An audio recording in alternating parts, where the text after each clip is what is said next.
Hello everyone, Azure Sapphire here, and welcome back to the HP Media Center PC M7334n adventure. Last time we installed Windows 2000 and played a couple games and saw how the ATI Radeon Express 200 integrated graphics performs. And in this part, we're going to be installing a few more modern operating systems. See how this computer can handle the real world, in a sense. Well, as much the real world as we can get, at least. You may see that I have added a few more entries to my Windows Deployment Services server, as Windows 8 Embedded Standard PE and Windows 8 PE were not here before. Embedded Standard is more experimental because I think Embedded Standard needs its image to be built by you in order to actually install it, whereas the Windows 8 PE is from Embedded Industry Pro. Embedded Standard I put an entry for over here because it was the only version of Windows 8 not to receive an 8.1 update. If I can get this not updated to 8.1, then that'll be great because I'm pretty sure Socket 939, it's missing an instruction that 64-bit Windows 8.1, 10, and 11 need. But I think Socket AM2 might have those instructions, but this is not that.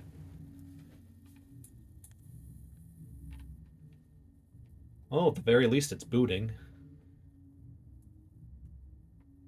This is going way slower than it should. Maybe this isn't designed to work with Windows Deployment Services, or at least this image isn't. I'll have to check the Windows 8.1 PE, because I don't think the Windows 7 PE will work for Windows 8. Why did that restart on me? Okay, this time I'll try the Windows 8 PE. Jeez, I don't know how many minutes it took, but we're finally getting the spinning cogwheel. And it's probably going to take like another 5 or 10 minutes just to get to a usable screen. I think I'm going to blame, not only is it 10100 Ethernet, but it's Realtek 10100 Ethernet, which is really bad. Okay, I've been here for over an hour now, and this is going nowhere. I'm going to turn this off and give up on Windows 8, but I still want to install a relatively modern version of Windows. Okay, I've added even more options to the Windows Deployment Services server, those being the Windows 7 PEs. I'm not going to bother with Windows 10, especially because I would definitely need to change out that tired old hard drive. And Windows 8 doesn't want to work, then I guess I'll do Windows 7. Yeah, I could do 32-bit for Windows 8 as well, but that's not fun. 64 is literally in the name of the CPU, so I'm going to use those 64 bits. Oh, that was so much faster to start up than Windows 8. I.e., it even started up at all. Yes, I can now log into my WDS server. There are no images available. Brother, I literally just loaded the images onto the server. They're in the Windows 7 install group. Alright, I guess WDS just doesn't want to work, so I'm going to make Bringus Studios super mad and use optical media. Specifically for a Dell computer. Even if it was HP optical media, it wouldn't activate on this computer anyway, because this board is too old to have SLIC 2.1. So, time to forego WDS, I guess. Okay, at least we're getting the full starting Windows screen for Windows 7. Also, I just noticed when I was looking for my Windows 7 64-bit disk, is that I have this disk that I burned many years ago. Windows 7 build 7000, but it's only 32-bit. One of these days, I've been telling myself to check that out on period correct hardware. Period correct as in before 2009, so whatever drivers would exist for. This is going to take a while. Go figure, just as I end that recording, the Windows 7 logo starts flying in. Ah yes, Windows 7 in Portuguese, totally what I want. Except no, I'm doing English. I at least want to be able to read what I'm doing on this computer. Japanese would be some fun practice, but not on this computer. I totally read all that. I am the fastest reader in the world.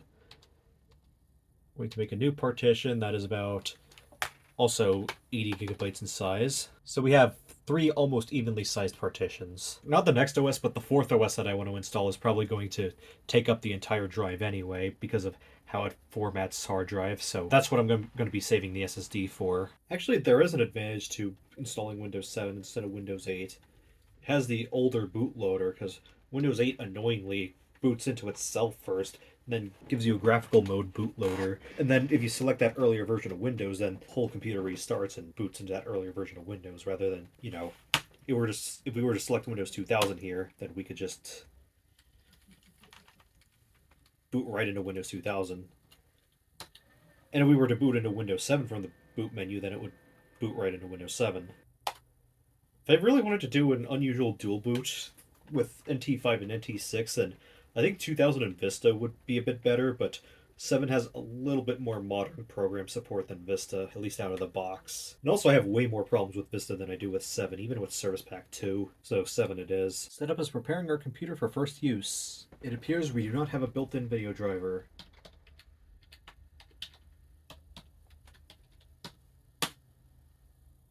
I'm not going to bother entering a password. Oh, it's detecting my Wi-Fi network, but only with 1 bar signal though, so it's effectively useless. A home network, of course, because I have my Ethernet cable plugged in. At least we have built-in network drivers, so I can run Snappy Driver Installer right off the bat. Or I don't even have to plug in my flash drive, because I can just connect to my server, because we have SMB-v2 support, whereas when I connected to a share in Windows 2000, I had to connect to my desktop where I had intentionally enabled SMBv1 to have a lesser share. I'm not sure how SMBv1 hacking works, but I don't know if it's like your entire computer is more vulnerable if you enable SMBv1, or is it only stuff that they have shared through the network is more vulnerable through SMBv1. But either way, I really would not rather open that security risk on my main server, so that's why I don't use it for older OSs like Windows XP and earlier. Huh, I didn't hear any sound. We don't have built-in sound drivers? That's really rare whenever I have Windows 7 not pick up any sound drivers. No internet access, as long as it connects to my local network. I selected home, so why isn't it a private network? Gut instinct is telling me that I should probably plug in my flash drive anyway. Wait. Where's the Windows 2000 partition? Why did it disappear? Pretty sure it still exists. Also, I can eject the Windows 7 DVD now. It's almost like this computer is the gift that keeps on giving. Because it seems like I've had more problems with Windows 2000 and 7 on this than I had on literally any other computer. Even computers that weren't designed for either of those OSs. Right, so I'm going to copy ATI driver 9.1 for Windows Vista. Okay, I have Snappy Driver Installer Origin on here at least. NVIDIA Away mode. This literally does not have an NVIDIA chipset though. Also, there's the Hauppauge WinTV driver. Just select all of these, but I'm not going to install the Express 200 driver. According to AMD's website, the 10.2 legacy driver is the one that I want to be using for the Express 200, but I'm going to go with 9.1 because 9.1 and 9.2 are reportedly the last really stable drivers for R300, and along with all the other cards, that 10.2 legacy was the last driver for. Looks like that the new network driver installed and it's actually properly picking things up, and also the audio driver installed. At least I think it did. Oh, there we go. I do wonder why neither of those had proper drivers installed, because normally Windows 7 is pretty good about handling drivers for pretty older systems. All the Snappy Driver Installer drivers have been installed, so now I'm going to install the graphics driver. I have another graphics driver on here, but that's for the upgraded video card I'm going to be putting in later. I'm not going to check Folding at Home, because that's a rather old version, and it might not even connect to the Folding at Home servers anymore. Detecting graphics hardware. Okay, it looks like it detected the correct graphics hardware for this GPU. Catalyst registration. I will not select that, and I will also not select World of Warcraft free trial because that won't even work anymore with this 17-year-old driver. And besides, I don't think World of Warcraft will even run on Windows 7 anymore. Certainly not going to run on an Athlon X2 3800 Plus and Radeon Express 200. In fact, I'd be surprised if it even still runs on the upgraded GPU that I'm going to throw in here. The good old 4870. That is not what I'm going to be throwing in here, as that requires external power and I don't have one, but I will be throwing in something a little bit newer that doesn't need external power. 4850. Hey, my uncle used to have one of those. It was an Asus card. Kind of wish I never got rid of it, but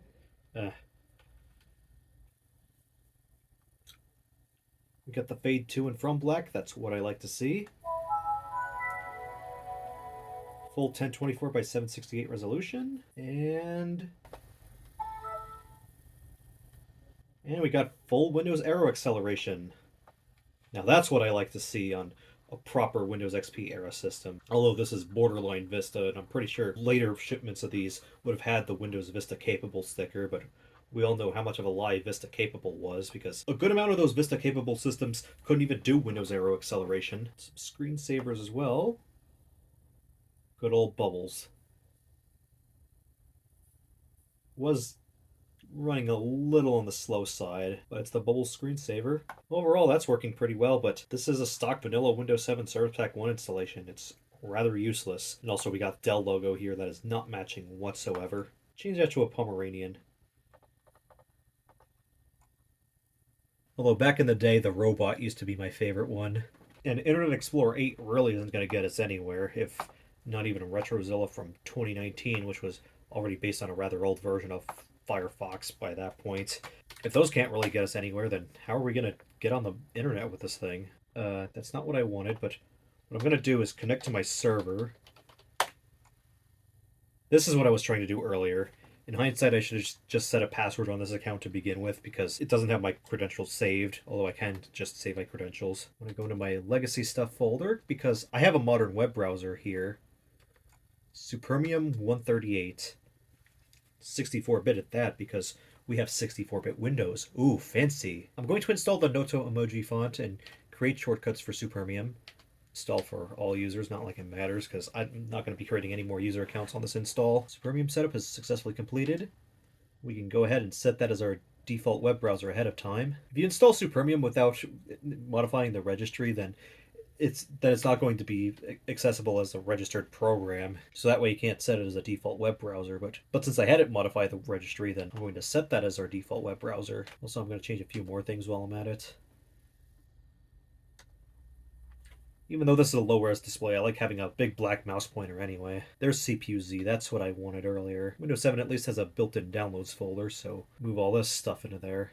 I'll also put in Crystal Disk info and Crystal Disk Mark. Also some gadgets for Windows Vista and 7. Magic 8 Ball and Fun Button were two that I had downloaded back in the day. Fun in what way? I don't know. Fun is fun. Fun things are fun, but I don't think they can really do anything all that useful anymore. Actually, maybe you could have it. No.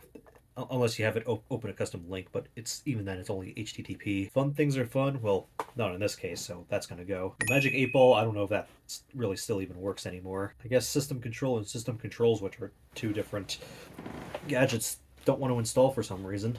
Okay, it's System Controls that I like, not System Control. So we can take that and uninstall it.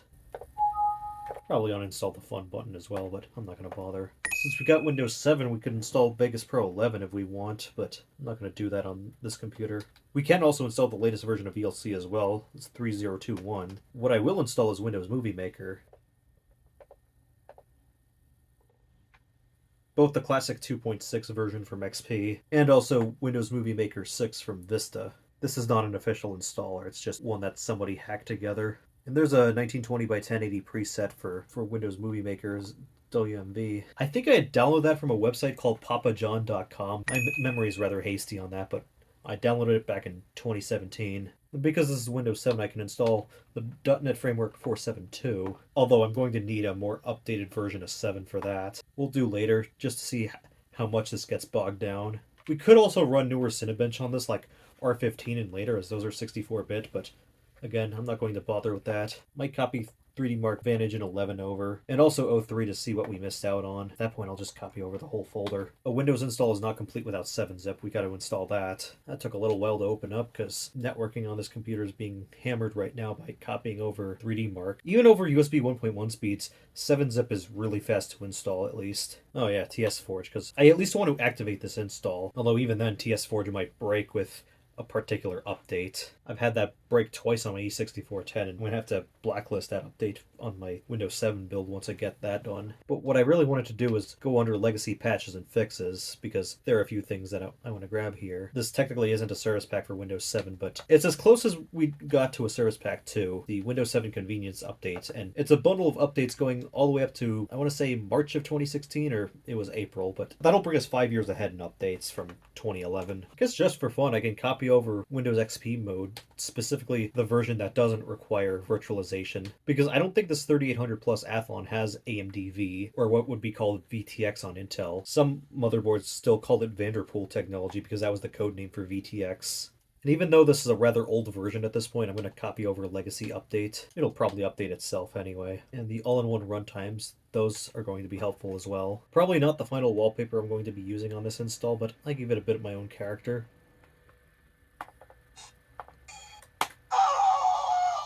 Haha, yeah.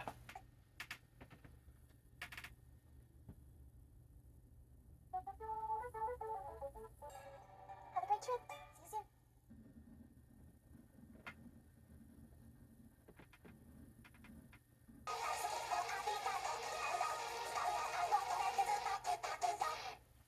Preview doesn't really work all too great on this hardware. So I'm going to have to render this out and play it back in VLC.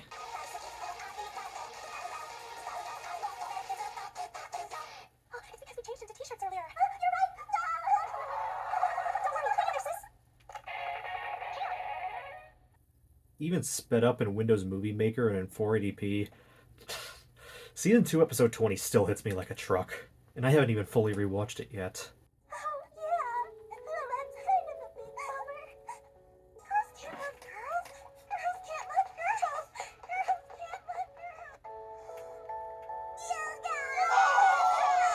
I couldn't have chosen worse episodes to be throwing in a Windows Movie Maker. That's enough of Windows Movie Maker. I've been here for far too long, just making these stupid edits. Supermium doesn't want to work for whatever reason. But what else I did want to check out was, well, first off, I want to copy over those edited videos. What I wanted to check out that I couldn't do in Windows 2000 was run CPU-Z. Pretty sure 2.15 still works in Windows 2000. Run Crystal Disk Info, because I don't think I did that on camera when I was running XP. And Crystal Disk Mark, just to see how this drive benches again.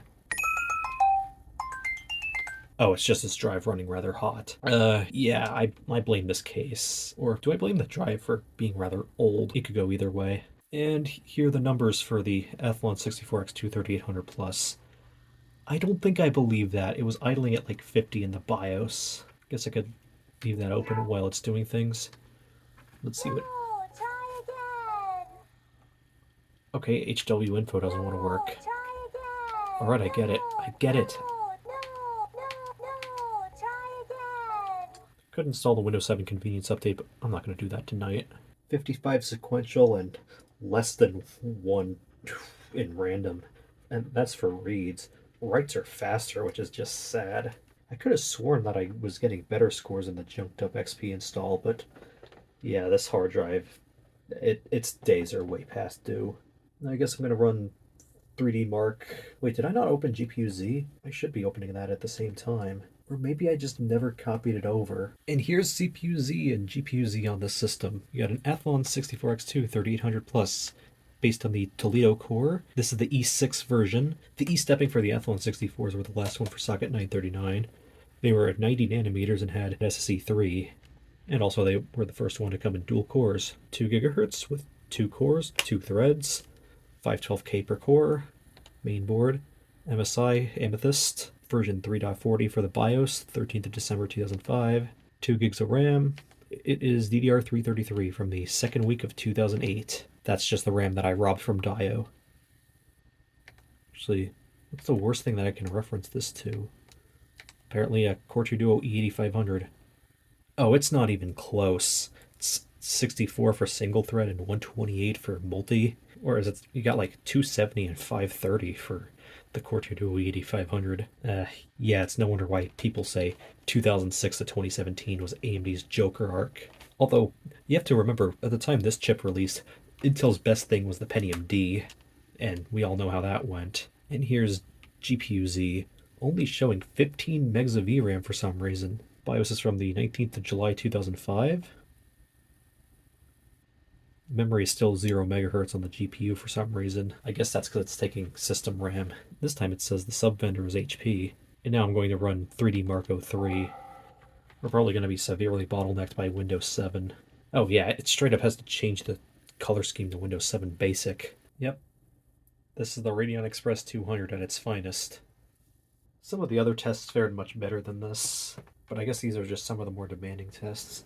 And we got 1168 3D Marks. Wonder how an FX 5200 compares to that, or the cut down 5100 OEM special. Also, it's working fine in Windows Aero now, so what gives? CPU has been reported to go up to 55 degrees Celsius. Diode 2, 128 degrees Celsius. I do not believe that in the slightest. And it seems like the hard drive is consistently pegged at 55 degrees Celsius, which is not good for a mechanical hard drive. But I guess that'll be it for a vanilla Windows 7 Service Pack 1 install. I'm going to go run the updates and see how that holds up. Oh, this must have finished a while ago. It's 8:25 a.m. I definitely destroyed my sleep schedule on this stupid thing. That's it. No more recording videos on this until I'm back for my grandma's, which would be in about a week. This part isn't over yet. but my recording sessions are over for now.